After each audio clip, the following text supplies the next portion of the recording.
ఎర్ర సముద్రంలో హౌతీలు చేసినటువంటి దుష్కృత్యం కారణంగా దాన్ని కంట్రోల్ చేయలేని ప్రపంచ దేశాల తెలివి తక్కువతనం సాక్షిగా ఇప్పుడు తీవ్రమైనటువంటి సంక్షోభం వచ్చింది. ప్రపంచం మొత్తం కూడా ఆ ఇబ్బంది పడుతుంది. తాజాగా చూస్తే నౌకా రవాణా రంగంలో హిందూ మహాసముద్రం కీలక పాత్ర పోషిస్తుంది. దీనికి Malacca, Hormuz, Bab el Mandeb జలసంధులు అత్యంత కీలకమైనవి. ప్రపంచంలో 40% చమురు ఈ 3 జలసంధుల మీదుగానే వెళ్తుంది. ఈ మార్గాలకు అడ్డంకులు సృష్టించడం ఇప్పుడు ప్రస్తుతం ఎదురవుతున్నటువంటి హౌతీ వాళ్ళు చేస్తున్నటువంటి వరుస దాడులు 15 షిప్పుల్ని ధ్వంసం చేశారు, దెబ్బతీశారు. అందులో కొన్ని పాక్షికంగా, కొన్ని భారీగా ధ్వంసమైంది.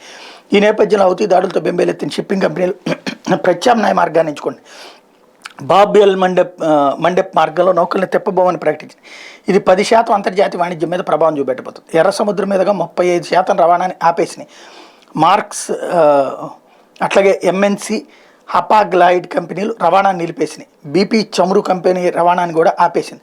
ప్రపంచ వాణిజ్యంలో 80% నౌకల ద్వారానే జరుగుతుంటే భారత్కి ఇది 95%. వార్షిక షిప్పింగ్ వ్యాపారం 14 లక్షల కోట్ల డాలర్లుగా ఉంది. అది ప్రపంచ జీడీపీలో 16%.